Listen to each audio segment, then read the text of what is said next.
ကျေးဇူးတော်ရှင်ပါမောက္ခချုပ်ဆရာတော်ဗဒ္ဒနာနန္ဒမာလာပိဝန္တာဟောကြားအပ်သောတရားတော်များကိုနေ့စဉ်တင်ဆက်ပေးသွားမှာဖြစ်ပါတယ်ဘဝဆိုတာဘုန်းကြီးတို့တွေလည်းရထားကြတယ်ကံတရားကိလေသာနဲ့ပေါင်းစပ်နေတဲ့ကံတရားတွေရဲ့ထုတ်လုပ်မှုကြောင့်ဘဝခန္ဓာကိုရတာဘဝကိုဖြစ်စေတာကံတရားကအဓိကကိလေသာနဲ့ကံနှစ်ခုပေါင်းစပ်ပြီးတော့ဘဝကိုဖြစ်စေတယ်အဲ့ဒီမှာကောင်းတဲ့ကံကြကောင်းတဲ့ဘဝရောက်ပြီးမကောင်းတဲ့ကံအကျိုးပေးမကောင်းတဲ့ဘဝရောက်တယ်လို့ဥပါဒနာပစ္စယဘဝမှာဘဝတစ်ခုရရှိလာကြတယ်အဲ့ဒီလို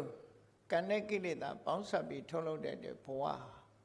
ရလာတဲ့ဘဝကဥပပတ္တိဘဝလို့ခေါ်တယ်ခန္ဓာ၅ပါးကိုရတယ်။ဘာရလဲလို့ဆိုရင်ခန္ဓာ၅ပါးရတာတော့ခန္ဓာ၅ပါးရတယ်ဆိုတာဘဝဆိုတာခန္ဓာ၅ပါးကိုပဲခန္ဓာ၅ပါးရဲ့ဖြစ်ပေါ်မှုကိုခေါ်တယ်ပရိစ္ဆေသမုပ္ပါဒ်မှာပါတဲ့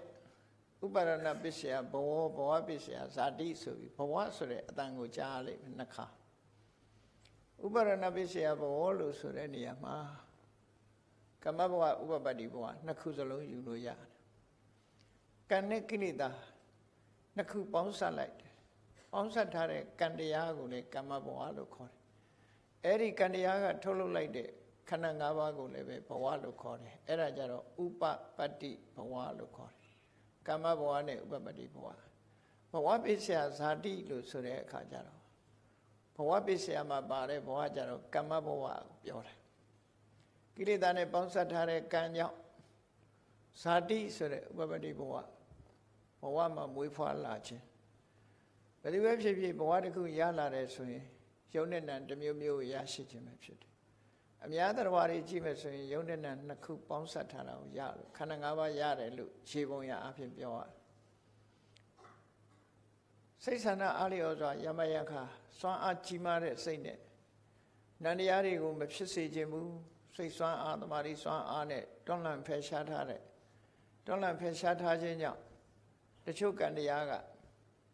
သူ့ရဲ့ဆန္ဒအလျောက်နန္တရားကိုထုတ်လုပ်မပေးဘဲနဲ့ရုပ်သက်သက်ရတဲ့ဘဝကြတော့ရူပခန္ဓာတစ်မျိုးပဲရတယ်အသိဉာဏ်ဘုံလို့ခေါ်တယ်အသိစိတ်မရှိတဲ့ဘဝအဲ့ဒါလည်းရှိတာပဲနောက်တစ်ခါရုပ်ခန္ဓာကိုယ်ကြီးရှိလို့စားရတယ်တောက်ရတယ်ခေါင်းခဲရတယ်ဘိုင်းနာရတယ်ဆိုရုပ်နဲ့ပတ်သက်ဒါကြောင့်ရုပ်ခန္ဓာကိုယ်ကြီးမရှိရင်ကောင်းတယ်နာမ်သက်သက်ဆိုရင်ဘာမှဖြစ်မှာမဟုတ်ဘူးလို့အတွေးချော်ပြီးတော့ယုတ်တရားပေါ်မှာမလိုချင်တဲ့အမုန်းတရားနဲ့ရှက်တက်သွားစေခြင်းနဲ့ဆန္ဒကိုအကြောင်းပြုပြီးတော့စံတရားရလာတဲ့အရုပပြမာတွေရဲ့ခန္ဓာမှာတော့ရုပ်မပါဘဲနဲ့နာခန္ဓာ၄မျိုးနဲ့ပဲရထားတယ်အဲ့တော့ဘဝဆိုတာခန္ဓာ၅ပါးနဲ့ဖွဲ့စည်းထားတာလဲဘဝပဲရူပခန္ဓာတစ်မျိုးတည်းနဲ့ဖွဲ့စည်းတာလဲဘဝနာခန္ဓာ၄ပါးသာရှိတာလဲဘဝပဲခြုံငုံပြောလိုက်တဲ့အခါကျတော့ရုပ်ဖြစ်စေနာမ်ဖြစ်စေနှစ်မျိုးလုံးဖြစ်စေအဲ့ဒီလိုရရှိထားတဲ့အနေအထားတစ်ခုကိုပဲဘဝလို့ခေါ်တာအဲ့ဒီဘဝကိုမှအမျိုးမျိုးခွဲပြီးတော့လူဘဝနတ်ဘဝဗြဟ္မဘဝတိရစ္ဆာန်ဘဝပြိတ္တာဘဝငရဲသားဘဝနဲ့ဆိုပြီးတော့ခွဲခြားပြီးတော့ခေါ်နေတာအမှန်ကတော့ဘဝဆိုတာတူတူပဲတူတူဆိုတော့လည်းပဲခံစားရခြင်းဝေဒနာကြကွဲပြားခြားနာတယ်ကံအားလျော်စွာဘဝတွေဟာမျိုးမျိုးဖုံဖုံကြုံတွေ့ကြရတယ်ဟုတ်ပြီဘဝတစ်ခုရလာတယ်ဆိုတော့အမတ်တရားစကားကိုပြောတဲ့ဧရကဆိုတဲ့မထေမြတ်ရဲ့ဘဝဘယ်ချိန်ကစတင်လာလဲလို့ဆိုရင်ကောရဝမြတ်စွာဘုရားမပွင့်ခင်ကောရဝမြတ်စွာဘုရားအလောင်းဘဝမှာတွေ့ကြုံခဲ့ပြီးဗျာဒိတ်ခံခဲ့တဲ့ဗျာဒိတ်ပေးဘုရား24စုထဲမှာတဆူပါဝင်ဖြစ်တဲ့သိဋ္ဌထဘုရားဆိုတာပွင့်ခဲ့တယ်အဲ့ဒီသိဋ္ဌထဆိုတဲ့ဘုရားပွင့်တဲ့အချိန်မှာသူဟာလူဖြစ်တယ်လူဖြစ်တဲ့အခါမှာလူဖြစ်တိုင်းကောင်းမှုဆိုတာလုံးဖြစ်တာမဟုတ်ဘူးလူဖြစ်လာတဲ့အချိန်မှာမြတ်စွာဘုရားနဲ့ဆုံတွေ့တယ်ဆုံတွေ့တိုင်းတရားတရားမဖြစ်ဘူးဒီကနေ့ခေတ်မှာလည်းပဲဘုရားတရားနဲ့ဆုံတွေ့တဲ့လူတိုင်းတရားတရားမဖြစ်ဘူးဖြစ်တဲ့လူမှဖြစ်တာနော်အဲ့တော့မြတ်စွာဘုရားနဲ့တွေ့တဲ့ပုဂ္ဂိုလ်တွေများစွာရှိတဲ့ထင်ပဲဒီမျိုးသားဘာဖြစ်လဲလို့ဆို သူ့ရဲ့အတွေးထဲမှာဘာဝင်လာတော့ဆိုသူကသူ့မှာလှူစရာလည်းတစ်ခုမှမရှိဘူးသူများနေသူလှူဖို့တန်းဖို့စားပွဲတောက်ပွဲဆိုတာလည်းမရှိဘူးတခြားပစ္စည်းလည်းမရှိဘူးဖះနဲ့ဆုံတွေ့တဲ့အချိန်မှာဒီကုသိုလ်တစ်ခုလှုပ်ချင်တဲ့အခါဒါတရားပေါက်လာလို့ရှိရင်စဉ်းစားတာပဲလေငါတစ်ခုလှူချင်လိုက်တာလှုပ်ချင်လိုက်တာဆိုသူ့အတွေးထဲမှာဘာဝင်လာတာငါလက်ထဲမှာအခုလှူစရာဘာတစ်ခုမှမရှိဘူးအဲ့တော့ငါဝေယဝိစ္စတစ်ခုလှုပ်လိုက်ဝေယဝိစ္စတစ်ခုလှုပ်လိုက်မယ်ဆိုပြီးရသော်ဗျာသွားမဲ့လမ်းကိုကြွသွားမဲ့လမ်းကိုသူဟာပြင်ဆင်တယ်တန်ရှင်းအောင်လုပ်တယ်တပြည့်စည်းလဲတယ်ရေဖြန်းတယ်ဆိုတဲ့အလုပ်ကိုလုပ်သူ့လုပ်အားနဲ့ပဲသူဖះကြွတဲ့လမ်းကိုပြင်ဆင်ပြီးတော့လုပ်ထားအဲ့ဒါလို့ပြင်ဆင်လိုက်တော့ရသော်ဗျာကြွတဲ့လမ်းကိုသူပြင်ဆင်ပေးထားတယ်ညီညွတ်အောင်ဖိုးတဲ့နေရာဖိုးတယ်ဖြည့်တဲ့နေရာဖြည့်ပြီးလှုပ်ထားတယ်သူပြင်ထားတဲ့လမ်းကြောလေးအတိုင်းရသော်ဗျာကြွလာတာကိုတွေ့ရတဲ့အခါကျတော့သိပြီးတော့ဝမ်းသာအားရပီတိဖြစ်တယ်အဲ့ဒီပီတိကုသိုလ်ကောင်းမှုတွေစိတ်ထဲမှာအဲ့တော့ကုသိုလ်ကောင်းမှုဆိုတာစဉ်းစားကြည့်နော်ကိုကတစ်ဖက်သားရဲ့အကျိုးကိုမေတ္တာချီးမားစွာနဲ့တစ်ဖက်သားအကျိုးလှုပ်လိုက်တဲ့အခါကိုလှုပ်ထားတဲ့လှုပ်ရက်ကိုအမိပြုပြီးတော့တစ်ဖက်သားဟာချမ်းသာစွာနေထိုင်သွားနိုင်တယ်လမ်းလျှောက်သွားနိုင်တယ်အဲ့ဒါမြင်လိုက်တဲ့အမြင်ဟာသူပီတိဖြစ်เสียဖြစ်တယ်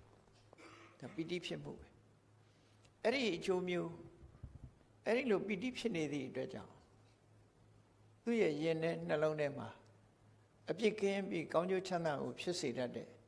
တရားစွမ်းအားတွေစေတနာစွမ်းအားတွေပီတိတွေရင်ထဲမှာဖြစ်ပြီးတော့ဝမ်းသာမှုကြည်နူးမှုတွေနဲ့ကိုလို့ရဲ့လောက်ရပေါ်မှာဝမ်းသာအားရပီတိဖြစ်အဲ့ဒီဟာကုသိုလ်စိတ်ဖြစ်တာအဲ့ဒီရင်ထဲမှာဖြစ်ပေါ်သွားတဲ့ဝမ်းသာအားရပီတိနဲ့တရားလွှမ်းထားတဲ့စိတ်ဓာတ်ဒါလေးကပျောက်ပြက်သွားတာမဟုတ်ဘူးကိုယ့်ရင်ထဲမှာတစ်ချိန်တစ်ခါဖြစ်သွားတဲ့စွမ်းအားကြီးမားတဲ့တရားနဲ့ထုံမွှန်းလိုက်တဲ့စိတ်ပီတိနဲ့ထုံမွှန်းလိုက်တဲ့စိတ်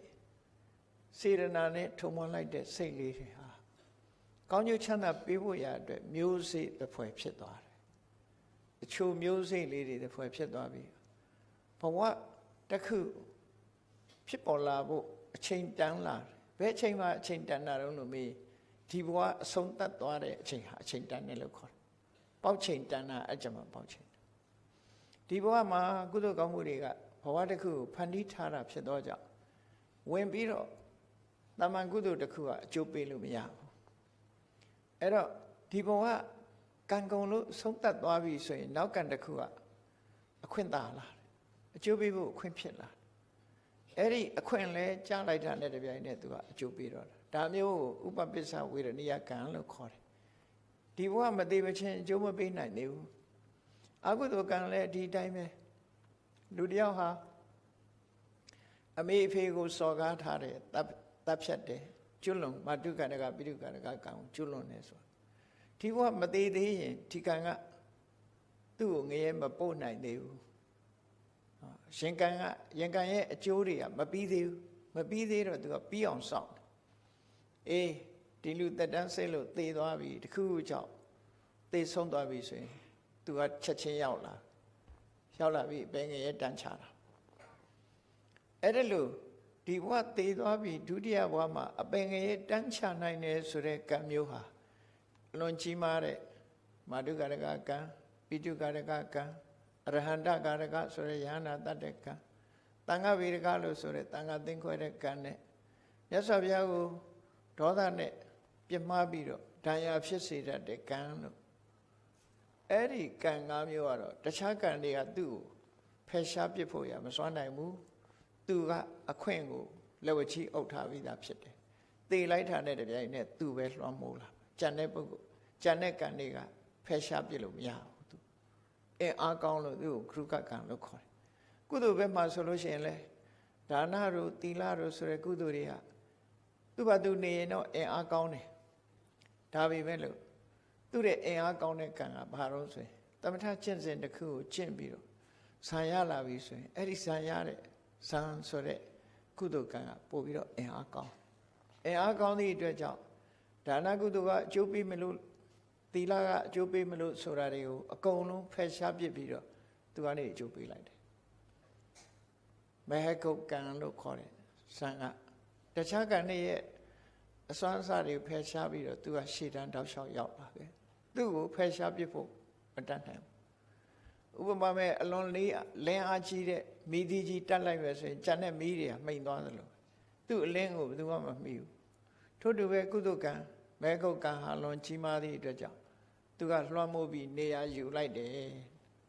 ဒီလိုအင်အားကြီးတဲ့ကံတွေကိုခရုကကံလို့ခေါ်တယ်အဲ့တော့ဒီမျိုးကောင်းသားရဲ့ရှင်ထဲမှာဖြစ်လိုက်တဲ့ကံဟာမြတ်စွာဘုရားကိုလမ်းတန်ရှင်းအောင်လုပ်ပြီးဘုရားကြွတဲ့လမ်းကိုညီညာအောင်ပြုပြင်ပေးပြီးဘုရားကြွလာတာတွေ့တော့ရှင်တဲ့နှလုံးထဲမှာဝန္တာပီတိဖြစ်ပြီးချီနူးတဲ့စိတ်တွေလွှမ်းမိုးထားတဲ့ဒီကုသကံအကျိုးပေးလိုက်တဲ့အခါမှာသူဟာလူဘဝရောက်တယ်နတ်ဘဝရောက်တယ်ဒီကုသကံရဲ့ဆွမ်းဆောင်မှုကြောင့်အပင်ငယ်ရဲ့မရောက်ဖဲနဲ့လူဘုံရောက်လိုက်နတ်ဘုံရောက်လိုက်ကုသကောင်းမှုတွေဆက်လုပ်လိုက်နဲ့သူ့ဘဝဟာနော်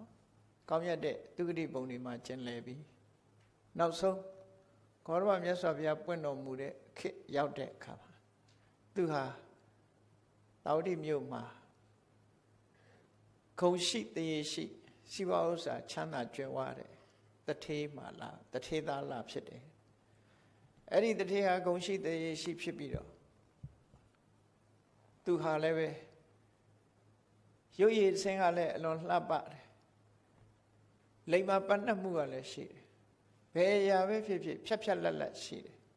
ညံထက်တဲ့ bright ဖြစ်တဲ့လူငယ်တူဖြစ်သူဟာမွေးဖွားလာအဲ့တော့သူ့မိဘဂုဏ်သိက္ခာလည်းရှိတယ်သူကိုယ်တိုင်ကလည်းလိမ္မာရေးချားနဲ့အသိဉာဏ်ရှိတဲ့လူလိမ္မာလေးတူဖြစ်တော့အားလုံးကသူ့ကိုခင်မင်ကြတဲ့ပုဂ္ဂိုလ်ဖြစ်လာတယ်အဲ့ဒါလိုအခြေအနေတစ်ခုသူဖြစ်လာအဲ့ဒါလိုဖြစ်လာရာကနေပြီးတော့မိဘတွေကအရွယ်ရောက်လာတဲ့အခါသူ့ကိုအိမ်တော်ရသားချပေးလိုက်တယ်အိမ်တော်ရသားချတော့အိမ်တော်ကြတယ်ပေါ့ဒါကတော့လူရဲ့သဘာဝသူတို့အိမ်တော်ကြသွားတဲ့အခါမြတ်စွာဘုရားရဲ့တရားအမှတ်မထင်တရားပွဲတစ်ခုရောက်ပြီးတော့နားလဲရတဲ့အခါမှာမြတ်စွာဘုရားကဘာကိုဟောတာတုံးဆိုကာမဂုဏ်အာယုန်ရဲ့အဖြစ်ကိုဟောတယ်ဘုရားဟောတဲ့တရားဟာဟောစဉ်တစ်ခုမြတ်စွာဘုရားဟောလိရှိတယ်တာမန်ပရိသတ်တွေမှာဆိုရင်ဟောစဉ်နဲ့ဟောတာဘယ်လိုဟောတော့ဆိုရင်ဘဝတစ်ခုရလာလို့ရှိရင်ဒီဘာပဲဖြစ်ဖြစ်နှမျောတွန့်တိုခြင်းမရှိစေရဘူးကိုယ်ရှိတာကိုအများနဲ့ခွဲဝေစားတော့နိုင်တယ်လှူနိုင်တန်းနိုင်တယ်ဆိုတဲ့စိတ်ဓာတ်ကိုမွေးကြလှူကြရတဲ့တန်းညာလူလောကလူတွေဟာတရိစ္ဆာန်နေဆိုရင်အဲ့ဒါမရှိဘူးလေစဉ်းစားကြည့်ကြောင်လေးတစ်ကောင်ပါဇက်ထဲမှာစားစရာတစ်ခုထည့်ပြီးနောက်ကြောင်တစ်ကောင်လာရင်ကြိုက်မှာပဲခွေးတစ်ကောင်ရဲ့ပါဇက်ထဲအစားအစာထည့်ပြီးနောက်ခွေးလာရင်ကြိုက်မှာပဲကြားတစ်ကောင်ရဲ့ပါဇက်ထဲဝဲသားတုံးထည့်ပါလားမစားနိုင်ပဲနဲ့ဘေးကလူတွေကိုဟိတ်နေတာအဲ့ဒါဘာရဲ့သဘောတော့ဆိုရင်မစ္စရိယကြောင့်ဒေါသဖြစ်လာတဲ့သဘောပဲသူကသူပစ္စည်းသူပိုင်တာငါပိုင်တာမထိနဲ့ဆိုတဲ့အဓိပ္ပာယ်နော်လာထိရင်ချမယ်ဆိုတဲ့ပုံစံမျိုးကလေးလေးတွေတချို့ကလေးလေးတွေဆိုမစ္စရိယအာကြည့်တဲ့ကလေးဟုတ်မဟုတ်စမ်းကြည့်ခြင်းမုံလေးပေးပြီးရင်ပြန်တောင်းငါပေးဆိုရင်ပေးတော့ဖွက်သွားနော်မပေးတော့ကိုကပေးလိုက်တော့ယူတယ်သူ့စီကပြန်တောင်းရင်မရတော့ဘူးမပေးတော့အဲ့ဒါဘာသဘောလဲဆိုမစ္စရိယသဘောအဲ့လိုမဟုတ်ဘဲနဲ့ generosity ရေရောတတ်တဲ့ကလေးတွေကြတော့သူ့မုံပေးလိုက်ရင်ပြန်တောင်းရင်လည်းပေးတယ်သူကစားတယ်ကျွေးတယ်မွေးတယ်ဆိုစိတ်ဓာတ်လေးလူချင်းဟာတုံးနဲ့တူမတူကြဘူးပေါ့နော်အဲ့တော့မြတ်စွာဘုရားဘာပဲဖြစ်ဖြစ်ဒီပေးတာကဏ္ဍဆိုတာလောက်ရတယ်ကိုတယောက်တည်းသာသုံးမယ်ဆိုစိတ်ဓာတ်မျိုးမမွေးရဘူးမိသားစုမှာပဲဖြစ်ဖြစ်ပေးမှကံမှလောကမှာ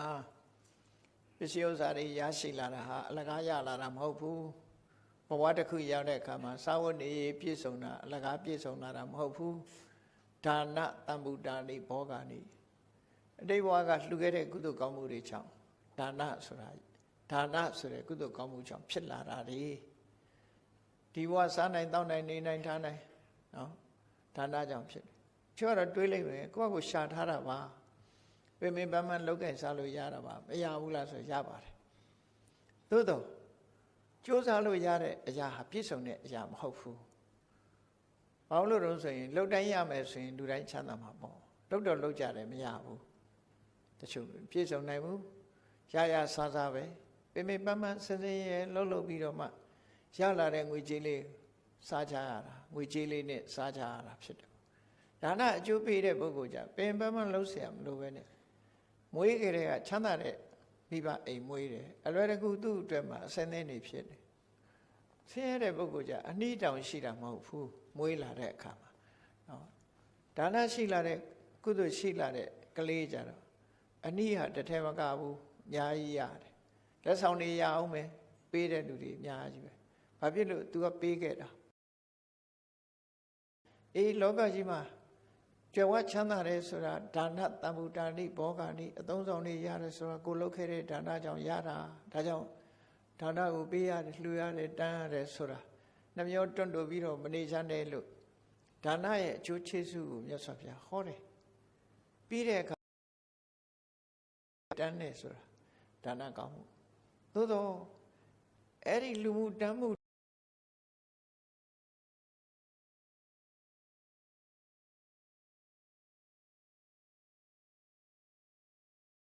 ဟောင်းလေကြိုးစားကြ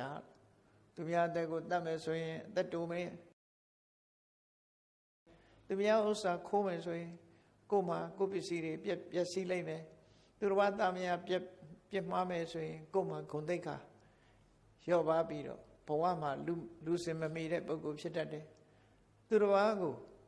လိန်ညာပြီးအကျိုးပျက်စီးအောင်လုပ်လို့ရှိရင်မတရားဆွဆွဲမှုခံရတတ်တယ်ဝိရစေဝါစားသုံးလို့ရှိရင်အသိဉာဏ်တုံးပြီးတော့အယူအနှံဖြစ်တတ်တယ်လို့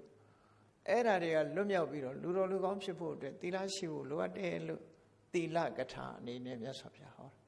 သီလရှိပြီဆိုရင်နတ်ပြည်ရောက်ဖို့လည်းမခဲရင်ဘူးလူဖြစ်ဖို့လည်းမခဲရင်လူဖြစ်ရင်လည်းကျမ်းမာချမ်းသာတာဖြစ်တယ်နတ်ဖြစ်ရင်လည်းတတန်းရှိကြတဲ့နတ်မျိုးစိစိဥစ္စာကြွယ်ဝတဲ့နတ်မျိုးဖြစ်တယ်မြတ်စွာဘုရားဒါနလုပ်ဖို့တိုက်တွန်းပြီးသီလဆောက်တည်ဖို့ပါတိုက်တွန်းတယ်အေးဒါနလည်းရှိပြီသီလလည်းရှိပြီဆိုတဲ့ပုဂ္ဂိုလ်ဟာကောင်းရသူတိဘုံရောက်ဖို့မခဲရင်တော့ဘူးလူဖြစ်ဖို့လည်းမခဲရင်ဘူးနတ်ဖြစ်ဖို့လည်းမခဲရင်ဘူးလူချမ်းသာလည်းခံစားလို့ရမယ်နတ်ချမ်းသာလည်းခံစားလို့ရမယ်နတ်ပြည်ဆိုတာဘလောက်ချမ်းသာတယ်ဆိုတဲ့အကြောင်းကိုမြတ်စွာဘုရားဟောလူပြည်ကလူတွေချမ်းသာတယ်ဆိုတာဟာနတ်ချမ်းသာရဲ့ဒီဘာလောက်ကွာခြားတယ်လဲလို့ဆိုလို့ရှိရင်ပင်လယ်တွေကရေတွေကနေပြီးရေလေးတစ်ဆက်လောက်တစ်ပေါက်လောက်ထုတ်ယူလိုက်တယ်အဲ့တော့ထုတ်ယူလိုက်တဲ့ရေလေးတစ်ပေါက်ဟာဟိုကျန်းနေတဲ့ပင်လယ်တွေကရေတွေနဲ့မနှိုင်းစာလောက်အောင်ကွာခြားတယ်အဲ့ဒါလိုပဲလူချမ်းသာဆိုတာပင်လယ်တွေကရေတစ်ပေါက်စာလောက်ပဲရှိတယ်နတ်ချမ်းသာကပင်လယ်ကြီးတစ်ပြိုင်ပူချမ်းသာတယ်လို့ဒီလိုဟောတာနော်အဲ့ဒီလိုနတ်ချမ်းသာနတ်ပြည်ရဲ့ချမ်းသာဒုက္ခကိုမြတ်စွာဘုရားဟောတော့လူတွေဟာဒါနလည်းလှုပ်ချင်စိတ်တွေဖြစ်လာတယ်သီလလည်းစောင့်တည်စိတ်တွေစောင့်တည်ခြင်းလာကြတယ်သီလလည်းလူမှုတမ်းမှုတွေလုပ်ကြတယ်နော်ကိုချင်းသီလကောင်းအောင်လည်းထိမ့်သိမ့်လာကြတယ်ဆိုလူတော်လူကောင်းတွေဖြစ်လာလူဆိုးဆိုတာမရှိအဲ့ဒါလိုဖြစ်လာတဲ့အခါမှာမြတ်စွာဘုရားအေးချမ်းသာဒုက္ခထာဝရမြဲခြင်းတယ်ဆိုလို့ရှိရင်ဒီကာမဂုဏ်အာယုန်တွေကိုဆွန့်လွတ်နိုင်ရမယ်ဒါမှဆွန့်လွတ်လို့ရှိရင်မင်းတို့ကာမဂုဏ်အာယုန်ချမ်းသာဆိုတာမိလဒုက္ခမစင်ပမာချမ်းသာတာဖြစ်တယ်နိခမဒုက္ခဥပဒမဒုက္ခစိတ်နှလုံးအေးချမ်းတဲ့ချမ်းသာမျိုးကဒီချမ်းသာတဲ့ပို့ပြီးတော့ကောင်းတယ်ဆိုတာမြတ်စွာဘုရားကာမဂုဏ်အာယုန်ရဲ့အပြစ်ကိုကာမဂုဏ်အာယုန်နဲ့ချမ်းသာတာဆင်းရဲဒုက္ခတွေနဲ့ရောထွေးပြီးစိတ်ပူရတဲ့ချမ်းသာမျိုးတွေသာဖြစ်တယ်အဲ့ဒီစိတ်ပူရတဲ့ချမ်းသာမျိုးတွေရဲ့အပြစ်အနာစာတွေကိုမြတ်စွာဘုရားဟောတယ်ဟောပြီးတော့လူတွေဟာကာမဂုဏ်အာယုန်တွေကိုဆွန့်လွတ်ခြင်းလာတယ်မြတ်စွာဘုရားကအဲ့ဒီမှာဆွန့်လွတ်လိုက်လို့ရလာတဲ့ နိက္ခမဒုက္ခဆိုတာပို့ပြီးတော့အကျိုးကျေးဇူးများတယ်သာဝရရင်ထဲနှလုံးထဲမှာချမ်းသာတယ်လို့ဆိုပြီးဟောဒါနကထာသီလကထာသက်ကကထာကာမနာအာရိနဝကထာနိက္ခမေအာနိတန္တကထာလို့မြတ်စွာဘုရားဟောတဲ့ကထာ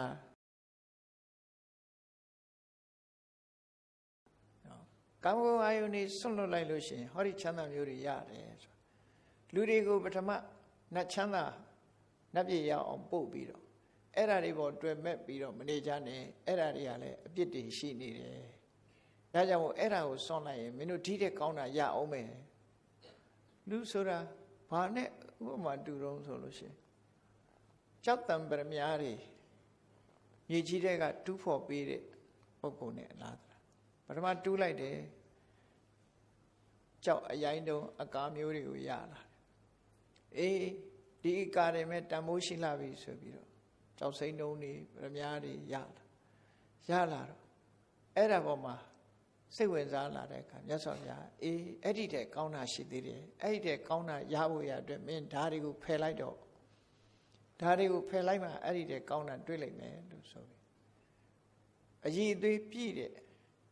တကယ်အနှစ်ဖြစ်တဲ့ကြောက်ကိုပြလိုက်တဲ့အခါမှာတန်မိုးကြီးကြီးပိုရသွားသလိုမြတ်စွာဘုရားတဆင်ချင်းကောင်းတဲ့ကောင်းတာကိုရွေးချယ်ပြီးတော့ဟောပြောပေးတာဒါနိက္ခမေအာနိတန္တကထာလို့သူတို့ခေါ်တယ်တတ္တဝါတွေကိုအပင်ငရဲကနေဆွဲထုတ်တယ်ဒါနနဲ့ဆွဲထုတ်တယ်သီလနဲ့ဆွဲထုတ်တယ်နတ်ပြည်ပို့ပေးတယ်နတ်ပြည်မှာပြောနေမှာဆိုလို့မပြောနဲ့ကာမဂုဏ်အာယုန်တွေကဒီလိုဆိုးတယ်ဆိုနတ်ပြည်ကနေတခါနော်ကာမနာအာရိနဝကထာတွေဟောပြီးတော့တကယ်ချမ်းသာဆုံးကတော့ကာမဂုဏ်အာယုန်တွေကထွက်ခွာတဲ့နိက္ခမဒုက္ခစံချမ်းသာသို့မဟုတ်ဝိပဿနာကျင့်စဉ်ကိုကျင့်ပြီးရတဲ့နိဗ္ဗာန်ချမ်းသာအဲ့ဒါမှတကယ်ချမ်းသာတာလို့ဆိုပြီးတော့တစ်ခုချင်းမြတ်စွာဘုရားကောင်းတဲ့ကောင်းတာကိုလမ်းညွှန်မှုပြုပြီးတော့သွားတဲ့သဘောတရားတွေကိုဒီတရားတွေဆိုတာဟာလူတိုင်းဟာကိုရထားတာကိုအကောင်းဆုံးလို့ထင်နေကြတာ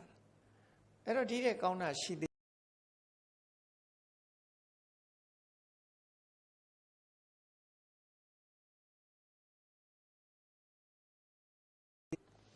အဲ့ဒါလို့ဒီမျိုးကောင်းသားဟာလေမြတ်စွာဘုရားနဲ့တွေ့တဲ့အခါမှာမြတ်စွာဘုရားအခုလိုကာမဂုဏ်အာယုန်ရဲ့အဖြစ်ကိုဟောတာအဲ့တော့ဟောတဲ့အခါမှာဘယ်ပုံဟောတာတုံးလို့အကျယ်ချက်ပြီးတော့ချိန်မယ်ဆိုရင်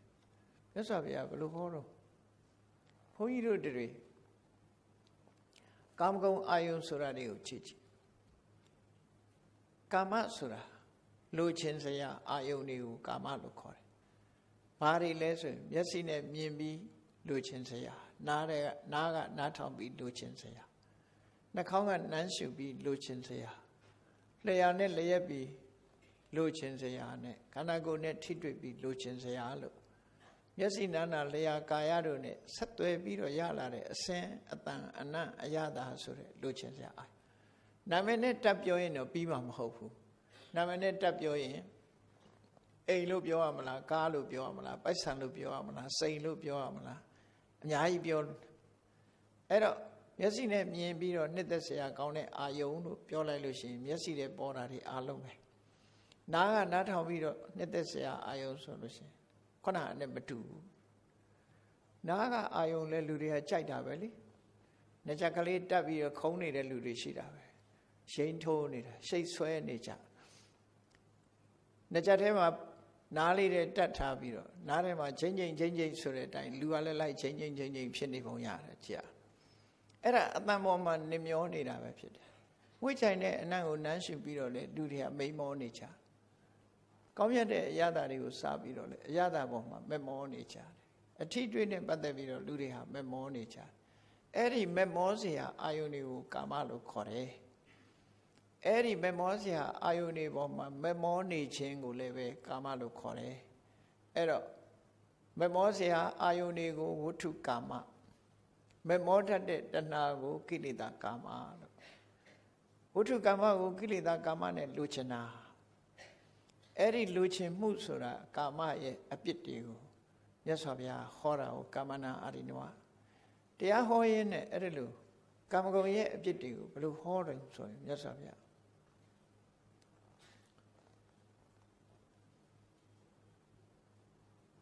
မန္တပေတုပမာကာမမန္တပေတိဥပမာမန္တပေတိဆိုတာတာထိဆေးထဲမှာစိတ်သားလေးတုံးထားတဲ့အတစ်ငါးတုံးထားတဲ့ငါးသားအတစ်ကြက်တုံးထားတဲ့ကြက်သားအတစ်အဲ့ဒါလေးကိုအသားတုံးလေးအသားတစ်ကလေးလို့ခေါ်တယ်ဆေးမှာအတုံးတစ်ကလေးတွေလှုပ်ပြီးတော့ရောင်းတယ်အမဲသားကိုတုံးတစ်ထားတယ်စိတ်သားကိုတုံးတစ်ထားတယ်အဲ့ဒီဆေးမှာတုံးထားတဲ့အသားလေးတော့မို့အိမ်အောင်လို့ချက်မလို့တုံးထားတဲ့အသားတုံးလေးတွေကာမဂုဏ်အာယုဆိုတာအဲ့ဒီအသားတုံးလေးနဲ့အလားတန်တူတယ်လို့ထင်လို့ခေါ်တာဘယ်လိုတူတာတုံးလို့ဆိုအေးသမင်းချက်ပြုတ်မလို့ဝတ်သားတုံးလေးချက်သားတုံးလေးအမဲသားတုံးလေးကိုစင်းဒီတုံးပေါ်မှာတုံးတစ်ပြီးတော့ချက်ဖို့ရဆေးကြောပြီးထည့်ထားတဲ့အချိန်မှာချီကန်းတစ်ကောင်ကဝင်ပြီးတော့အဲ့ဒီအတုံးလေးတုံးတုတ်သွားတယ်လူအလက်မှာခြီသွားတယ်အဲ့ဒီကြီးရဲ့ပါဇက်ထဲမှာဒီအသားတုံးလေးရောက်သွားတယ်ရောက်သွားတာနဲ့တပြိုင်နက်ကြံတဲ့ချီကန်းတွေကကြီးတွေကသူ့ကိုလိုက်စိတ်ကြတယ်သူ့ဆရာအသားတုံးရဖို့ရအတွက်ဝိုင်းနှိပ်စက်ကြဟိုကောင်ကထိုးဒီကောင်ကထိုးကြတော့မောလာတော့သူကဘာလုပ်တော့အသားတုံးကိုလွတ်ချလိုက်တယ်လွတ်ချလိုက်တဲ့အခါနောက်တစ်ကောင်ကဖမ်းနောက်တစ်ကောင်ကဖမ်းသွားတဲ့အခါကျတော့နောက်တစ်ကောင်ပါဇက်ထဲအသားတုံးလေးရောက်ရင်အဲ့ဒီကောင်ကိုဝိုင်းပြီးတော့လိုက်ကြပြန်စိတ်ကြပြန်သူကတော့လွတ်သွားအသားတုံးလွတ်လိုက်တာနဲ့သူလွတ်တယ်အသားတုံးစိတ်မိသွားတဲ့ခြီသွားတဲ့အကောင်ပေါ်မှာလိုက်ကြပြန်တခါအဲ့ဒီကောင်ကလည်းမခံနိုင်လို့လွတ်ချလိုက်တယ်နောက်တစ်ကောင်ကထိုးယူသွားပြန်အဲ့ဒီကောင်ကိုလိုက်ကြပြန်တယ်အဲ့ဒီမြင်ကွင်းကိုချီအသားတုံးရထားတဲ့အကံကိုဒုက္ခပေးမှာပဲလောကလူသားတွေဟာသားတိရသွားတဲ့ကြီးငှက်လိုပဲအထိုးစိတ်ခံနေကြရမှာကာမဂုဏ်အာယုဆိုတာလူတိုင်းကကြိုက်တယ်လေလူတိုင်းကကြိုက်တော့တယောက်ကပိုင်ဆိုင်ထားရင်ဂျန်တဲ့လူတွေကဝိုင်းပြီးတော့နှိပ်စက်ကြမှာပဲအဲ့ဒီသဘောကိုခေါ်တာမြတ်စွာဘုရားမန္တပေတုပမာကာမလူချင်းစရာအာယုနေဆိုတာသားတိနဲ့လာသရံတူတယ်တဲ့သားတိရသွားတဲ့အကောင်ဟာဒုက္ခရောက်တယ်ဖတ်ဖတ်မောနေအောင်စားလည်းမစားရဘူးစားဖို့နားဖို့အချိန်ကိုမပေးဝိုင်းပြီးတော့ဝိုင်းအောင်ပြီးတော့ထိုးစိတ်တာခံနေရတယ်နော်သူလွတ်လိုက်မှပဲသူအေးတယ်ကာမဂုဏ်အာယုဆိုတာလည်းထို့တူပဲဆုတ်ကင်ထားသမျှဒုက္ခဘဟုဒုက္ခဘဟုပါယတာဒုက္ခတွေကများတယ်ပင်ပန်းဆင်းရဲမှုတွေဖြစ်တယ်ကာမဂုဏ်အာယုဆုတ်ကင်ထားသမျှဒုက္ခတွေရောက်တယ်ဘာဒုက္ခတွေတုံးဆိုလူတွေတပည့်တော်တို့ဒီလိုဒုက္ခဖြစ်ပါဘူးလို့ထင်တယ်နော်ဒီကာမဂုဏ်အာယုကြောင့်စိတ်ပင်ပန်းရတယ်ငိုရတယ်ရံဖြစ်ကြရတယ်ပြီးရင်သိရင်ပင်ငရဲကြာသွားတယ်ဒါတွေဟာအဲ့ဒီလာတဲ့ဒုက္ခတွေပဲနော်ဒါတွေအတွက်စိတ်ပူနေရတယ်တရောင်းစားခွက်ပြောက်မှသိမ့်မပူဘူးစိတ်ဆင်းလာတဲ့လူကစိတ်ပြောက်သွားမှဆိုရတယ်လေငွေတုပ်ကြီးပါတဲ့လူကလည်းငွေပါသွားမှဆိုရတယ်လေအဲ့ဒါလို့ကာမဂုဏ်အာယုဆိုတာတွေဟာရှိနေလို့ရှိရင်စိတ်ချမ်းသာမှုလွတ်လပ်မှုတွေဖျက်ဆီးလိုက်တာလို့အဓိပ္ပာယ်ရသွားတယ်ဒါကြောင့်မို့ကာမဂုဏ်အာယုတွေဟာသားတစ်နဲ့အလားတန်တူတယ်သားတစ်ကိုခြိထားသမျှမလွတ်သေးသမျှဒုက္ခရောက်မှလို့ပဲကာမဂုဏ်အာယုန်တွေကိုလက်ထဲမှာဆုပ်ကင်ထားသမျှဒုက္ခရောက်ကြမယ်လို့ဒီလိုမြတ်စွာဘုရားဘဟုဒုက္ခဘဟုပါယတာအာဒီနဝအဋ္ဌဘေယောဒီလိုဟောတာနော်စဉ်းစားကြမယ်တချို့ဒီလိုဆိုပတ်စံမရှိရဘူးလားလဲပြောကြအောင်ပါနော်မရှိရဘူးလို့ပြောတာမဟုတ်ရှိရင်ကြောင်းကြနေမှာပဲဒါကြောင်းကြတာကိုဒုက္ခလို့ပြောတာပဲမရှိကြောင်းကြရှိတောင်းမရှိတောင်းတရှိကြောင်းကြမရှိတော့ကတော့လိုချင်တယ်ရှိလာတော့ဘာဖြစ်လဲကြောင်းကြကြီးဖြစ်နေမအေးဘူးတရားနာရင်တောင်မှတခါတခါအိမ်မှာတော့လုံမလုံငယ်လားလူများဝင်မလားအိမ်ဆောင်မချရင်တွေးကောင်းတွေးလိုက်ဒီလိုဖြစ်တယ်အဲ့ဒါလို့ကြောင်းကြမှုတွေရှိနေလို့ရှိရင်လည်းကြောင်းကြမှုတွေဖြစ်စေတာဒါအမှန်ပဲနော်ဒါကြောင့်မို့အာရိနဝအဋ္ဌဘေယောဒါတွေမကဘူးပစ္စည်းကိုဆွဲလန်းတတ်မဲ့တဲ့တဏှာကြီးလာလို့ရှိရင်လူတွေဟာသိရင်လည်းအသေးမဖြောင်းဘူးတခါတလေလူသိမှဆိုလို့ပစ္စည်းကိုဖွက်ထားတယ်မတော်တဆသေသွားတဲ့အခါပစ္စည်းပဲနှရောက်မှမသိဘူးအဲ့ဒါဆွဲပြီးတော့အိမ်မြောင်တို့တောက်တဲ့တို့ဖြစ်အဲ့နာလူလာလို့ရှိရင်တက်နဲ့မြည်တယ်သူပစ္စည်းအဲ့တော့အိမ်မှာတောက်တဲ့ကိုသွားတဲ့နေရာတိုင်နာလေးမှာအိမ်မြောင်ကတက်မြည်ရင်တော့တူးတာကြည့်ပြီးတော့ အဲ့ဒါလို့တွေဖြစ်တတ်တယ်နော်ဆွဲသွားတာကိုယ်သာသိတယ်သူများမသိဘူးဆိုလို့ရှိရင်အဲ့ပေါ်မှာဆွဲပြီးဖြစ်တတ်တယ်အဲ့ဒါဒုက္ခပေးတာပဲလေဒုက္ခပေးတာနောက်ဆုံးပြိတ္တာဘဝရောက်တဲ့တိရစ္ဆာန်ဘဝရောက်တဲ့ဆိုတာဒါသူကပေးတဲ့ဒုက္ခတွေပဲဆွဲလန်းစိတ်ဟာအလွန်ဆိုးတယ်လို့သူဆိုတယ်အဲ့ဒီဆွဲလန်းစိတ်ဆိုတဲ့ကာမရဲ့အပြစ်ကိုမြတ်စွာဘုရားအေးလွှတ်ရင်လွှတ်မလွှတ်လို့ရှိရင်ထိုးစိတ်ခံနေရမယ်ဒုက္ခရောက်လိမ့်မယ်ဒါကြောင့်မို့တာတိနဲ့အလားတရံတူတယ်တာတိခြိထားသမျှဒုက္ခရောက်မယ်ဟောနောက်တစ်ခုမြတ်စွာဘုရားတိနှုတ်ကုပမာကာမကာမဂုဏ်အာယုန်နဲ့မျက်မီးရှုနဲ့အလားတရံတူတယ်မျက်တွေကိုစုထုံထားတဲ့မီးရှုညအလင်းအောင်လို့ခြင်းလို့မျက်ထုံးလေးကိုမီးရှို့ပြီးတော့ခီးသွားကြည့်ပါလားအဲ့ဒီလေတိုက်တာဟူးဆိုလောင်တာမျက်စွာမြန်မြန်ကြီးလောင်လိုက်တာလေလောင်လိုက်တာကိုလွတ်ချရင်ချမချရင်လက်လောင်မှသိချအဲ့ဒါလိုပဲကာမဂုဏ်အာယုန်ဆိုတာလွတ်လိုက်ရင်လွတ်လိုက်မလွတ်လိုက်လို့ရှိရင်လောင်မှပဲသိချပြီတခုတော့ဖြစ်မှာပဲဒါကြောင့်မို့မျက်မီးရှုလို့ပဲကင်ထားတဲ့လူကိုလောင်တယ်ကာမဂုဏ်အာယုန်ကလည်းရှိတဲ့လူကိုလောင်တတ်တယ်လို့ဒီလိုဆိုတယ်နော်နောက်တစ်ခုကဘာလို့ဆိုရင်သူပိနကုပမာကာမကာမဂုဏ်အာယုန်နေဆိုတာဟာတဲ့အိမ်မက်နဲ့အလားတရံတူတယ်အိမ်မက်ထဲမှာတခါတလေနှစ်သက်စရာကောင်းတဲ့အိမ်မက်မဲ့ပြီးအိမ်မက်ထဲမှာထီပေါက်ချင်ပေါက်နေတာကြောက်တွေတူးလို့ကြောက်တွေ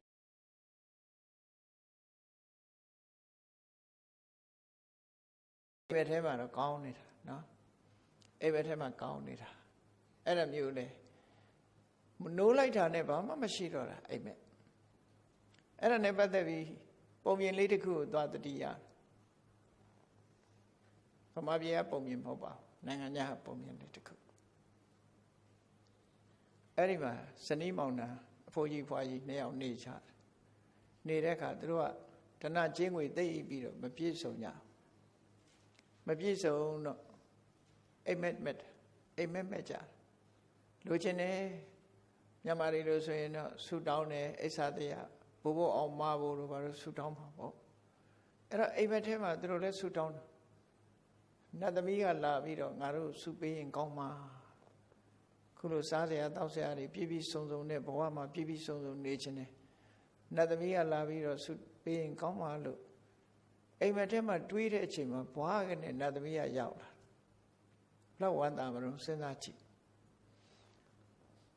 ရောက်လာတဲ့အခါကျတော့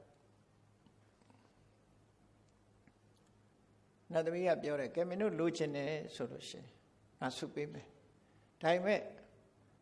တတိပြုနော်တတိထားနော်ခရူးဆိုင်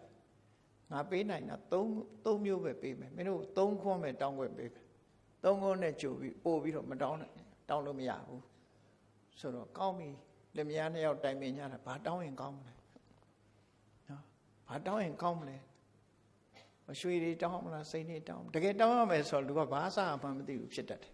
နော်လောဘဘာတောင်းရင်ကောင်းမလဲဆိုတော့အဲ့ဒီအချိန်မှာအဖိုးကြီးကဘာစဉ်းစားလိုက်တယ်ငါပန်းသီးစားချင်လိုက်တာဆိုပန်းသီးကြီးပေါ်လာချက်ချင်းအဲ့တော့သူဒကမာကြီးကဆူတာပေါ့အဖွာကြီးကရှင်တကယ်နတ်သမီးနဲ့တွေ့ပေးမယ်ဆိုရင်ပန်းသီးများဘာတန်ဖိုးရှိလို့ပန်းသီးတောင်းရတာလို့ဆိုသူ့ကိုမန်မဲတဲ့အခါကျတော့သူကလည်းစားခြင်းစိတ်ကုံသွားတယ်ထမဟဲ့စားခြင်းနဲ့ကုံသွားတော့ဒါပြန်ငါမစားတော့ဘူးကွာဒီပန်းသီးကြီးမစားခြင်းတော့ဘယ်သွားထားရေကတက်တာလည်းထားလိုက်ခြံဝင်နဲ့ထားလိုက်နောက်ဆုံးသူ့ရဲ့အမျိုးသမီးဖွားကြီးကငေါ့ပြီးတော့ဘယ်မှာထားမနေနဲ့ရှင့်နှာခေါင်းပေါ်ထားလိုက်ဆိုပန်းသီးကြီးကဖြတ်ကန်နေဆိုနှာခေါင်းသွားကတ်အဲ့ဒီလူကြီးကအိုနိုးငါနှာခေါင်းပေါ်မှာဘယ်ပန်းသီးကြီးနဲ့ရှက်เสียကြီးပန်းသီးကြီးကနှာခေါင်းပေါ်မှာရောက်အဲ့တော့ဘယ်လိုလုပ်လဲဆုကလည်းနှစ်ခုတောင်ကုန်သွားပြီပန်းသီးစားရင်လိုက်တာနောက်တကနှာခေါင်းပေါ်သာတင်ထားလိုက်ဆိုနှာခေါင်းပေါ်ရောက်သွားအဲ့တော့ပန်းသီးကနှစ်ခုတည်းဖြစ်ဒီဆုကနှစ်ခုကုန်သွားပြီနောက်တစ်ခုပဲကျန်တော့ဘယ်လိုလုပ်လဲလူမြင်လို့မကောင်းငါဘယ်လိုလုပ်ရမလို့ဆိုသူ့မျိုးသမီးကကြံပေးတယ်ရွှေပရိသေစီသွားပြီးတော့အပေါ်ကတစ်တာလေးလှုပ်ပြီးအဲ့ဒီပန်းသီးကိုဖုံးထားလိုက်တာဟာမလုံးနဲ့မင်းကြံကလက်မခံနိုင်ဘူးပို့ဆိုးသွားမှာပေါ့ပို့ဆိုးသွားမှာလက်မခံနိုင်ဘူးဆိုအဲ့ဒါဆိုနောက်ဆုံးတို့တောင်းเสียတစ်ခုရှိသေးတယ်ဒီပန်းသီးကြီးနှာခေါင်းပေါ်ကပျောက်ပါစေလို့ဆုတောင်းလိုက် အဲ့တော့ပန်းသီးကြီးလည်းပုတ်ခနဲ့ကြာသွားရောအိယာကနိုးလာအိယာနိုးလာတဲ့အခါကျတော့အိယာထတော့ဟေးငါဒီအိမ်မက်တွေမက်တယ်ဆိုတာကျမလည်းဒီအိမ်မက်မက်တယ်ဆိုပြီးတော့နော်တို့နှစ်ယောက်ကန်ကောင်းလိုက်တာမဟုတ်တာတွေတောင်းပြီးရင်ဘယ်လောက်များရှက်စရာခေါင်းလဲအဲ့ဒီပုံမြင်လေးရှိတယ်ဟုတ်လားအဲ့ဒီလောကမှာဒီအိမ်မက်ဆိုတာအိမ်မက်ထဲသာဖြစ်တာနိုးလာတာနဲ့တပြိုင်နက်ဘာမှမဟုတ်တော့ဒါကြောင့်ကာမဂုဏ်အာယုန်နေဆိုတာလေသူပိနကုပမာကာမအိမ်မက်နဲ့လားတရံတူတယ်အိမ်မက်ထဲရတာတွေအိမ်မက်ထဲစားရတာတွေအိမ်မက်ထဲပျော်ရတာတွေဘာတစ်ခုမှမဟုတ်ဘူးနိုးလာလို့ရှိရင်ကိုယ်ကအိပ်ရတယ်မှာပဲရှိတယ်အဲ့ဒါကြောင့်ကာမဂုဏ်နေအာယုန်နေဟာဒီတိုင်းပဲအိမ်မက်နဲ့လားတရံတူတယ်ခဏလေးပဲခံစားရတယ်လို့အဓိပ္ပာယ်ရတယ်နော်အိမ်မက်ကလေးလိုပဲခဏလေးပဲဘဝဆိုတာအတန်တူတောင်းတော့ချမ်းသာတယ်ဆိုတာခဏလေးပဲလို့ဆိုလိုတယ်ပေါ့နောက်တစ်ခုမြတ်စွာဘုရားဟောတယ်ဒီဘာနဲ့လားတရံတူတုံးဆိုကာမဂုဏ်အာယုန်နေဆိုတာသူများစီကခိတ္တခဏငှားပြီးတော့မင်္ဂလာအခမ်းပွဲရှိလို့တဲ့စိန်ပရက်ကြီးသွားငှားပြီးခဏဝတ်ဝတ်ပြီးရင်ပြန်ပေးရမှာလေ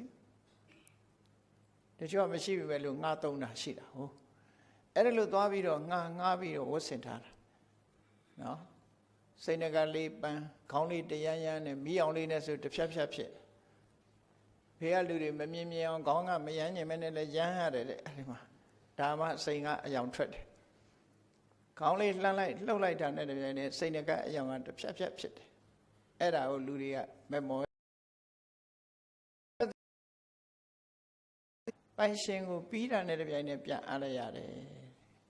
ဆိုလိုတာကကာမဂုဏ်အာယုန်တွေဆိုတာအချိန်အလွန်တိုတယ်လို့ဆိုလိုတယ်ခဏလေးပဲပွဲနေပွဲတိုင်းလေးပြပြီးရင်ပြန်အားရမယ်ဟာတွေကြီးပဲအဲ့လိုမြတ်စွာဘုရားကာမဂုဏ်အာယုန်တွေနဲ့ပတ်သက်ပြီးဟောတယ်အပြစ်တွေနောက်တစ်ခုကဘာနဲ့ဥပမာပေးပြီးဟောတော့ဆိုရုက္ခဖလူပမာကာမကာမဂုဏ်အာယုန်ဟာတစ်ပင်ကအသီးရှိတဲ့တစ်ပင်နဲ့အလားတရံတူတယ်သီးတဲ့တစ်ပင်နဲ့မသီးတဲ့တစ်ပင်နှစ်ပင်ရှိတယ်ဥပမာသရက်ပင်ကြီးတစ်ပင်ကသီးတယ်သရက်ပင်တစ်ပင်ကမသီးဘူးမသီးတဲ့အပင်ကဘာမှမဖြစ်ဘူးသီးတဲ့အပင်ကျတော့အသီးလိုချင်တာနဲ့လူတွေကခုတ်ကြတယ်အသီးကိုချိုးတာနဲ့အကိုင်းနေကျိုးပဲ့ပြီးတော့တစ်ပင်ကြီးဟာရုပ်ပြက်ဆင်းရဲဖြစ်သွားတယ်ဘာကြောင့်လဲအသီးကြောင့်ဖြစ်တာအဲ့ဒါဟာအသီးသီးတဲ့တစ်ပင်လိုပဲကာမဂုဏ်အာယုန်တွေကိုလက်ခံထားတဲ့ပုဂ္ဂိုလ်တယောက်ဟာတဲ့အသီးသီးတဲ့တစ်ပင်လိုဟိုလူကချိုးဒီလူကချိုးဟိုလူကဖက်ဒီလူကဖက်နေပဲ့ရွက်ပြီးရုပ်ပြက်ဆင်းရဲအနေထားမျိုးထိအောင်ရောက်သွားနိုင်တယ်လို့ရုက္ခပလူပမာကာမဆိုပြီးမြတ်စွာဘုရားကာမဂုဏ်နဲ့အာယုန်တွေနဲ့ပတ်သက်ပြီးအခုလိုဥပမာတွေနဲ့ပေးပြီးတော့ဟောထားတာအဲ့ဒါလို့ဟောလိုက်တာကိုကြားရတဲ့အခါမှာခုနကတထေးသားလေးကတရားနာရင်းနဲ့တန်ဝေကဖြစ်တယ်။ဩငါမှာတာတိကိုခြိထားတဲ့ငှက်လိုပဲငါခြိကန်းလိုပဲငါအထိုးခံနေရတာပဲငါဘဝဟာမြတ်မီးရှူကြီးကိုကင်ထားပြီးတော့လေညာဘက်ကိုသွားတယ်လို့ငါလွတ်ရင်လွတ်မလွတ်ရင်ငါလက်မီးလောက်မှာအိမ်မက်လိုပဲငါခုချိန်ခံစားရတာတခဏလေးပဲနော်တောင်းထားတဲ့ပစ္စည်းလိုပဲတခဏလေးပဲခံစားရတယ်အဲ့ဒါလို့ तू ဆင်ញင်စဉ်းစားမိလာပြီးတော့တန်ဝေကဖြစ်လာတယ်တန်ဝေကကိုအခြေခံပြုပြီးတော့အိမ်တော်တဲ့ဘဝကိုဆွန့်လွတ်ပြီးသာသနာ့ဘောင်ဝင်ရဟန်းခံတယ်တဲ့ရဟန်းခံတော့မြတ်စွာဘုရားကတရားကမ္မထတရားပေးတယ်ပေးတဲ့အခါမှာလူဆိုတာကမ္မထအာယုန်နဲ့တွေ့လို့ရှိရင်ဘယ်သူမှပျော်တယ်လို့မရှိဘူးမဟုတ်ခင်ကအတ္တတရားဖြစ်တော့လဲကမ္မထအာယုန်နဲ့တွေ့တဲ့အခါကျတော့လူစိတ်ဟာတုန်လှုပ်တယ်ဘာနဲ့ဥပမာပေးတော့ဆိုပရိဖန္ဒတိမိတံစိတ်တံမာရဒေယံပဟတဝေကာမဂုဏ်အာယုန်တွေကိုပယ်ရှားဖို့ကြိုးပမ်းအထုတ်တဲ့အခါမှာစိတ်ဟာသိတုန်လှုပ်တာအလွန်တုန်လှုပ်လာတယ်ဘာနဲ့ဥပမာတူတော့ဆိုရင်ရေထဲကငါးကိုဆယ်ပြီးကုန်းပေါ်တင်လိုက်တယ်လို့ပဲတစ်ဖြတ်ဖြတ်ဖြစ်နော်စိတ်ကိုကာမဂုဏ်အာယုန်ကဆွဲထုတ်ပြီးရေထဲကနေဆွဲထုတ်ပြီးတော့ကမ္မထအာယုန်ပေါ်တင်လိုက်တာနဲ့သူကတစ်ဖြတ်ဖြတ်လူးသွားမပျော်ဘူးသူလည်းကမ္မထအာယုန်က တရားထုတ်လို့မပျော်ဘူးဆိုတာဖြစ်လာအဲ့လိုမပျော်ဘူးဆိုတာဖြစ်လာတဲ့အခါမြတ်စွာဘုရားကသိလို့သူ့ကိုဆုံးမပြီးတော့ဝိပဿနာတရားရှင်းလင်းပြတ်သားစွာထပ်ဟောတဲ့အခါမှာသူဟာတန်ဝေကဖြစ်ပြီးတော့ကြိုးစားလိုက်တယ်ဘယ်အရာပဲဖြစ်ဖြစ်ခက်ခက်ခဲခဲကြိုးစားမှရတောင်တက်တဲ့လူတွေပဲကြည့်ပေါ့အလွယ်တကူပဲဟုတ်မလားဘယ်အရာပဲဖြစ်ဖြစ်ခက်ခက်ခဲလုံးဝရလာတယ်လွယ်တကူရနိုင်တာမဟုတ်ဘူးအဲ့ဒါလိုပဲစိတ်ရဲ့အစွမ်းတတ္တိထက်ဖို့အစစ်မြင့်တဲ့အသိပညာရဖို့ဆိုတာခက်ခက်ခဲကြိုးစားအားထုတ်ရတယ်မြတ်စွာဘုရားရဲ့တိုက်တွန်းချက်ကြောင့်အယုကြည်ကြည်အရေးခန်းခန်းဒီအဆင့်ကိုမရောက်ရင်ကာမဂုဏ်တွေကိုငါမစွန့်လွတ်နိုင်သေးသမျှတရားဓုမရသမျှငါနောက်မဆုတ်ဘူးဆိုပြီးကြိုးစားအားထုတ်လိုက်တဲ့အခါသူကယန္နာဖြစ်သွားတယ်ယန္နာမဖြစ်ခင်မြတ်စွာဘုရားကသူ့ကိုဆုံးမခဲ့တဲ့စကားလေးနားထဲမှာကြားရောင်နေတယ်ပေါ့သူဟာ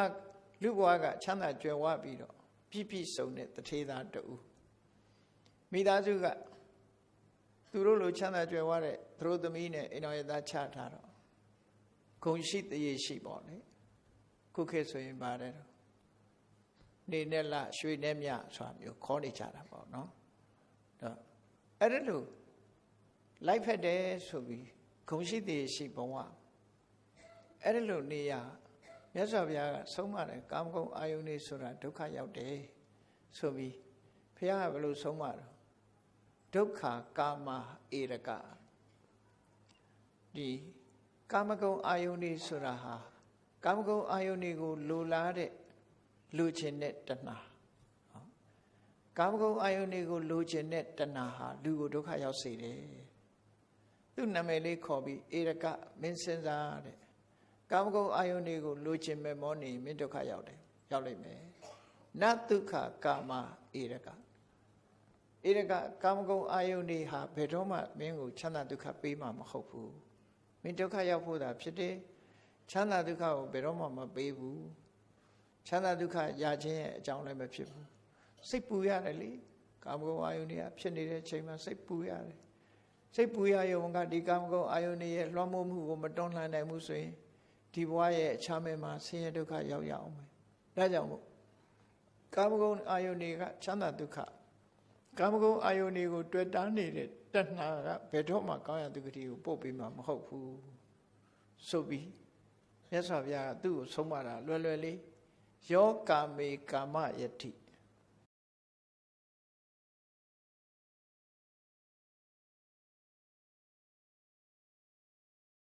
နှစ်သက်တွေ့တာနေတဲ့ပုဂ္ဂိုလ်ဟာဒုက္ခကိုနှစ်သက်တွေ့တာနေတာပဲလူတွေကထင်တယ်ကာမဂုဏ်အနေနဲ့သူကသိမ့်ပိုက်တာသို့တော့သူသိမ့်ပိုက်တာဟာဒုက္ခကြီးဖြစ်နေနော်သိမ့်ပိုက်လိုက်တဲ့အခါမှာစဉ်းစားကြည့်မွေးကိုရွှေထင်ပြီးတော့သိမ့်ပိုက်လိုက်တာဒုက္ခကြီးဖြစ်တယ်ပေါ့ကိုယ့်လက်ထဲရောက်ရင်ဒုက္ခကြီးကိုသိမ့်ပိုက်ပြီးရဖြစ်နေကာမဂုဏ်အာယုန်နေဆိုတာထို့တူပဲကာမဂုဏ်အာယုန်တွေကိုတဏှာနဲ့သိမ့်ပိုက်လိုက်တာဟာကာမဂုဏ်အာယုန်လူတွေအနေနဲ့တော့ဟာကာမဂုဏ်အာယုန်နေနဲ့ပြည့်ပြည့်စုံစုံနဲ့စိတ်ချမ်းသာမှာပဲလို့ဒီလိုထင်ကြတော့လေကာမဂုဏ်အာယုန်ကိုမျက်နှိုးသိမ့်ပိုက်လိုက်လို့ရှိရင်ဒုက္ခကိုသိမ့်ပိုက်ရာရောက်တယ်သူဟာဒုက္ခတွေမျိုးစုံကြုံတော့မှာပဲကာမဂုဏ်အာယုန်တွေကိုမမောတဲ့တဏှာကဒုက္ခကိုသာပေးမှာဖြစ်တယ်ယောကာမေနကာမယတိကာမဂုဏ်အာယုန်တွေကိုမမျက်နှိုးဘူးမနှစ်သက်ဘူးဆိုတဲ့ပုဂ္ဂိုလ်ဟာဒုက္ခံသောနကာမယတိဧရကကာမဂုဏ်အာယုန်တွေကိုမလိုချင်တဲ့လူဟာဒုက္ခကိုမလိုချင်တဲ့လူပဲဆိုလိုတာကကာမဂုဏ်နဲ့ဒုက္ခဒုက္ခနဲ့ကာမကာမနဲ့ဒုက္ခဒုက္ခနဲ့ကာမတူတူပဲကာမကိုလိုချင်မင်းဒုက္ခပဲရကာမကိုမလိုချင်မှဒုက္ခကိုမလိုချင်အောင်ရောက်မယ်လို့အဲ့ဒါလို့မြတ်စွာဘုရားကသဘောပေါက်နားလည်အောင်ဆုံးမတာအဲ့ဒါသူ့နားထဲမှာစွဲနေတယ်ဒုက္ခကာမဧရကနဒုက္ခကာမကာမဆိုတဲ့လူချင်းတတ်တဲ့လူချင်းစရာအာယုန်တွေကိုလူချင်းတဲ့တဏှာဟာဘယ်တော့မှချမ်းသာဒုက္ခကိုမပေးဘူးတဲ့ဆင်းရဲဒုက္ခကိုပဲပေးမှာရေရှည်တွက်ပြီးတော့ပြောတဲ့စကားနော် အဲ့တော့တမန်အပြင်သဘောပေါက်မယ်ဆိုလို့ရှိရင်ကာမဂုဏ်အာယုန်နေနဲ့နေရလို့ရှိရင်ပျော်စရာရောမရှိဘူးလားဆိုရှိတယ်သို့တော့အဲ့ဒီပျော်စရာဟာတခဏလေးသာဖြစ်တယ်ပေါ့ရလာတဲ့ရဇတ်ကအမှန်တမ်းဆိုးတယ်ဥပမာဘာနဲ့တူတုံးဆိုလို့ရှိရင်မွေးကြိုင်ပြီးတော့ချိုမြတဲ့အဖျော်ရမကာလေးထဲမှာအစိတ်ကလေးခတ်ထားအဲ့ဒီအစိတ်ခတ်ထားတာကိုမသိတော့အဲ့ဒီဖျော်ရည်ကိုတောက်တယ်တောက်လိုက်တဲ့အခါဟာအရသာလေးကလည်းကောင်းလိုက်တာအနံ့လေးကလည်းမွေးလိုက်တာတစ်ခွက်လုံးကုန်အောင်တောက်လိုက်တယ်ကောင်းတယ်အဲ့ဒီချိန်လေးပါမကြဘူးအစိတ်ကအဖက်ဖြစ်သွားအစိတ်ကဒုက္ခပေးပြီအဲ့ကြတော့နာလာကြီးရဲ့နော်ပူလာကြီးရဲ့နဲ့ဖြစ်လာကာမဂုဏ်အာယုဆိုတာအဲ့လိုပဲတပိုင်းကတော့လိုချင်စရာကောင်းလို့ယူလိုက်တယ်ပြီးတဲ့အခါကျတော့အမလီနာလာကြီးရဲ့ပူလာကြီးရဲ့ဘက်ကိုရောက်သွားပြန်အဆိုးနဲ့အကောင်ဟာတွဲဖက်ထားတယ်မိများကြိုင်မိတယ်လို့ကြိုင်မိလိုက်တယ်ကာမဂုဏ်အာယုဆိုတာတခဏလေးပဲပြီးလိုက်တာနဲ့တပြိုင်နက်အပူတွေကြီးပဲလာတယ်ဒီလိုဆိုလို့တယ်ပေါ့ဒါကြောင့်မို့မြတ်စွာဘုရားဒုက္ခကာမနာဒုက္ခကာမကာမဟာဒုက္ခဥဒ္ဒါပေးတာဒုက္ခဆိုတာမပေးသလောက်ပါနော်လူတွေကဒုက္ခဆိုတာလေးကိုကြည့်ပြီးတော့တစိတ်တသေးတာလေးကြည့်ပြီးအကောင်းထင်ပြီးတော့မမောနေကြတာပါယောဒုက္ခံကာမယတိယောကာမေကာမယတိမျက်စိနာနာလျာကာယမမောစရာတွေကိုလိုချင်တဲ့ပုဂ္ဂိုလ်ဟာတကယ်တော့ကာမကိုလိုချင်တယ်ဆိုတာသူဒုက္ခကိုလိုချင်နေတာသာဖြစ်တယ်ဟုတ်လားမဟုတ်လားစဉ်းစားကြည့်လူငယ်2ယောက်တဦးနဲ့တဦးမေတ္တာရှိလို့အိမ်တော်ပြုကြတယ်အဲ့ဒီချိန်မှာသူတို့တယောက်နဲ့တယောက်ရံဖြစ်မယ်တို့ကွဲမယ်တို့တတ်ကြမယ်တို့မပါဘူးလေအဲ့ချိန်နော်ဒုက္ခရောက်မယ်တွေတခုမှမပါဘူးအိမ်တော်ရင်သားချပြီးတူနေကြတဲ့အခါမတည့်တဲ့အခါရံဖြစ်ကြတတ်ကြပုတ်ကြဒါမျိုးတွေရောမရှိဘူးရှိလာတာဒုက္ခတွေနောက်ကလိုက်လာဒါတွေမကဘူးအဲ့ဒါလို့မလုပ်ပါဘူးဆိုရင်လည်းပဲဒုက္ခတွေရောက်ကြတယ်သာသမီတွေကြွေးဖို့မွေးဖို့နဲ့ဆင်းရဲကြတယ်ပင်ပန်းကြတယ်ဆိုတဲ့ဒုက္ခတွေကလည်းမဆုံးနိုင်အောင်ဒါကြောင့်မို့မြန်မာလူမျိုးတွေရဲ့စကားအရအိမ်ထောင်ကြတယ်ဆိုထောင်ကြတာပဲလေအိမ်ထဲလိုက်လို့ house arrest ပဲဒါထောင်ကြသွားပြီဒီလိုဆိုတာပေါ့နော်ဆင်းရဲဒုက္ခတွေနဲ့ကြုံမဲအဲ့ဒီဆင်းရဲဒုက္ခကိုပဲဂုဏ်ရှိသိရရှိအောင်လေဟိုတယ်သွားပြီးတော့ဆင်းရဲဒုက္ခကိုယူကြသေးတယ်အဲ့ဒီတော့ကတော့ဒုက္ခလို့ထင်ပြီးတော့လောက်ကြတာပေါ့ဒါမို့ကာမကိုလိုချင်တဲ့လူတွေဟာဒုက္ခထင်ပြီးတော့လောက်တာဒါပေမဲ့ရတာဒုက္ခပဲရတယ်တနေ့ပြီးတနေ့တနေ့ပြီးတနေ့ဒုက္ခဘုံတော့မတွေးပြီး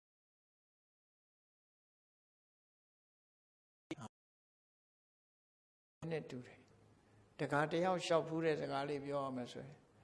င်ငကိုတော့ကို့အနားမှာ तू မရှိဘူးဆိုရင်ဟားနေတယ်နောက်တူတူနေတာကြားလာတဲ့အခါကျတော့ तू မရှိတဲ့နေရာလေးကပြောစရာဖြစ်နေတယ်ဟောဒါတကယ်ပြောတာနော်အဲ့ဒါ तू မရှိမှလွတ်လပ်တယ်ပေါ့ तू ရှိနေငါအလုပ်ရှုပ်နေဟောအဲ့ဒါလိုဖြစ်တယ်အဲ့ဒါကိုမြတ်စွာဘုရားဟောတာသဘောမပေါက်မှဆိုလို့ပြောပြတာနော်သဘောပေါက်ပြီဆိုလို့ရှိရင်အဲ့ဒါငကိုတော့ကတော့ तू မရှိရင်မနေတတ်ဘူးနောက်ပိုင်းရောက်တဲ့အခါကျ तू ရှိနေရင်ကိုရှုပ်နေတယ်ကိုတယောက်တည်းနေရတာပိုကောင်းတယ်ဖြစ်လာအဲ့လိုတွေဘဝမှာအပြောင်းအလဲတွေဖြစ်လာတာကာမဂုဏ်အာယုဆိုတာအဲ့ဒါမျိုးပါပဲတဲ့လွတ်ရင်လွတ်မလွတ်လို့ရှိရင်ဒုက္ခတွေနဲ့ပဲကြုံတွေ့ရတယ်လို့မြတ်စွာဘုရားကဧရကဆိုတဲ့ယဟန်ကိုဒီစကားလေးနဲ့ဆုံးမဩဝါဒပေးတာအဲ့ဒီဆုံးမဩဝါဒပေးတဲ့စကားလေးကိုပဲသူကအမှတ်တရအနေနဲ့မှတ်သားထားပြီးတော့မကြာဒီခါထားလေးကိုဒီစကားလေးကိုရွတ်ပြီးတော့ဧရကကာမဂုဏ်အာယုန်နေဆိုတာဒုက္ခကာမဂုဏ်အာယုန်နေဆိုတာဒုက္ခမဟုတ်ဘူးဧရက